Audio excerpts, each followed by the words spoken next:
Esse vídeo é única e exclusivamente para uma atividade da Faculdade de Pedagogia aqui de Diadema, FAD, para a professora Daiane Rodrigues, que dá a disciplina de Fundamentos e Técnicas da Avaliação Educacional para o 5º semestre de Pedagogia Noturno.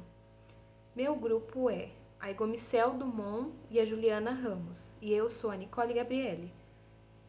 Nós vamos falar sobre o capítulo 15 do livro do Cipriano Lucchesi, que fala sobre, o nome do livro é Avaliação da Aprendizagem Escolar, Estudos e Proposições. O capítulo 15 fala de um assunto muito importante para os alunos e também para os professores. Fala sobre os critérios de avaliação. Aí eu peço que para os alunos que têm nosso resumo lá que a gente mandou no e-mail, pegar e acompanhar junto, que assim fica mais fácil, vai ser muito melhor, tá? Capítulo 15. Estudar tudo para quê? Se os professores não levam tudo em consideração. Esse capítulo traz alguns questionamentos que os alunos se fazem e que os professores também se fazem, e que fazem toda a diferença na hora de uma avaliação. Aí tem alguns questionamentos que eu coloquei para vocês, eu vou ler aqui. Por que estudar se os professores não levam tudo em consideração? Os alunos se perguntam isso sempre. Para que eu vou estudar todas as matérias, ler, reler e estudar constantemente todos os assuntos que a professora passou, se quando chego na avaliação tem, assim, 1/3 de tudo que eu estudei? Me esforcei para nada. Tudo é culpa do aluno? O professor tem que se perguntar isso sempre, tá? E pode ser que alguns pensem, não, eu passei tudo certinho, mas às vezes quando uma grande maioria dos seus alunos está indo mal na sua disciplina, então quer dizer que o problema não é só com os alunos. Qual é a importância dos critérios de avaliação? Os critérios de avaliação são importantes por quê? A gente vai aprender juntos aqui, mas eu creio que, como vocês são alunos de pedagogia, vocês já sabem. Eu também já sei. E como fazer uma boa avaliação? Vamos começar a história e aí depois a gente volta nesses tópicos e aí eu falo para vocês. A história é como ele começou a pensar nesse assunto e o que fez ele pensar. Ele conta isso no capítulo. Na oportunidade de uma conferência na cidade do Rio de Janeiro, no ano de 2006, Lucchesi foi abordado e recebeu um bilhete de uma professora a respeito de uma experiência pessoal no exercício da atividade docente. No bilhete, de um lado, ela contava uma situação e, de outro, apresentava a solução. A situação foi a seguinte: uma vez ouvi, minutos antes de uma prova, um menino repetindo os nomes do rio Crescente Fértil. Me deu a maior pena, pois eu não havia perguntado nada sobre isso. E a solução que ela deu, no verso do papel, resolvi acrescentar, na prova, como desafio, uma pergunta. Escreva o que você estudou na matéria que eu não perguntei na prova. Foi o maior sucesso. Como mostrar um conhecimento? Ao partilhar essa experiência, colocou Lucchesi a refletir sobre as práticas que ele usa, na avaliação. Esse pode ser o motivo que causa desânimo, raiva e muitas vezes ressentimento com a escola para o aluno. Cipriano traz o questionamento sobre a avaliação e as maneiras que avaliamos nossos alunos. Fala da importância do uso dos critérios para não desmotivar os alunos. Fazendo o mesmo, estudar mais conteúdo do que será levado em consideração. Lembra aos professores que os resultados da avaliação também são um indicador de progresso ou regresso do seu próprio exercício, orientando intervenções para melhoria no aprendizado e também no alcance dos conhecimentos desejados. Os critérios, eles falam sobre qual é o conhecimento que você quer que seu aluno tenha. Quando você determina um critério, que é uma coisa que você precisa que esse aluno aprenda, você ensina sobre ele e aí você, determinando que isso é um critério e o aluno tendo ciência sobre isso, fica super mais fácil para os dois, porque ele sabe, olha, eu preciso aprender isso e isso eu preciso estudar. Quando você passa demasiado conteúdo, assim, muito mais do que necessário, e depois não mostra para os alunos, olha, isso aqui é o importante, isso aqui que vocês precisam realmente aprender, isso aqui que vocês precisam realmente estudar. Você definiu ali para ele o que ele realmente precisa aprender. E aí é isso que é o critério.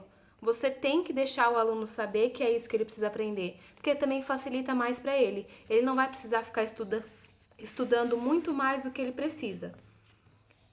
Os critérios dão uma orientação para esse aluno, um norte, o que ele precisa seguir e o que ele precisa aprender.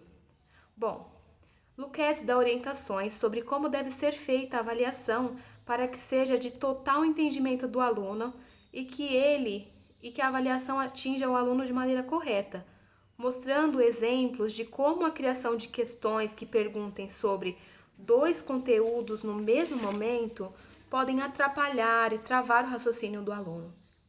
Por isso, ele destaca que as avaliações devem conter questões precisas, que a criança entenda facilmente, seja fácil de interpretar, com uma linguagem clara, que seja adequada também para a faixa etária da criança. Não adianta eu colocar aquela linguagem do livro formal que uma pessoa que está na faculdade lê normalmente para uma criança que está no ensino fundamental 1 ou 2.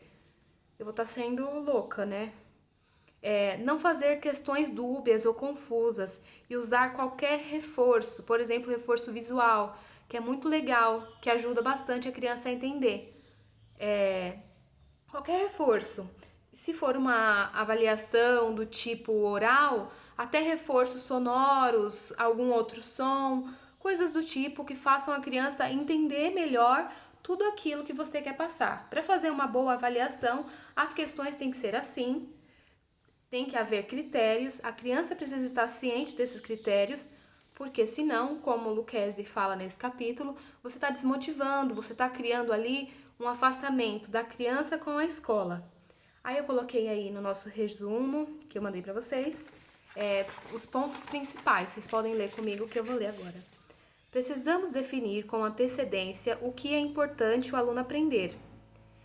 É necessário que façamos um planejamento, tendo esse item em mente. Ao criar uma avaliação, que ela abranja todos os conteúdos importantes que foram definidos com os alunos, você definiu e mostrou para os alunos, são os critérios, tá? Que as questões tenham perguntas claras e objetivas, com uma linguagem de fácil interpretação.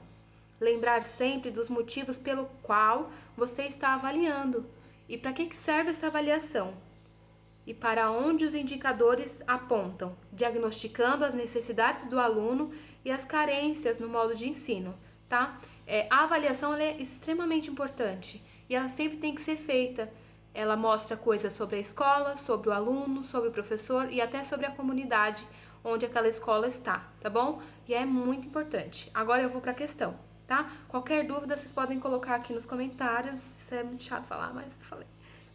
E aí eu vou responder e as meninas vão me ajudar a responder qualquer coisa, tá bom? A nossa questão. Em relação às avaliações, é correto afirmar que a. O estudante deve estar pronto para qualquer coisa que possa acontecer. B. O estudante deve estar ciente dos critérios de avaliação e não estudar. C. O estudante não deve estudar, mas estar pronto para todo e qualquer desafio. E D. O estudante deve estar ciente dos critérios de avaliação e estar preparado. E.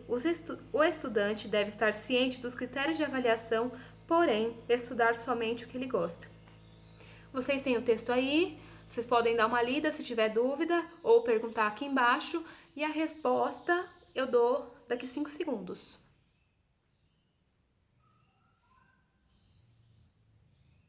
Pessoal, a resposta é a letra D. O estudante deve estar ciente dos critérios de avaliação e estar preparado.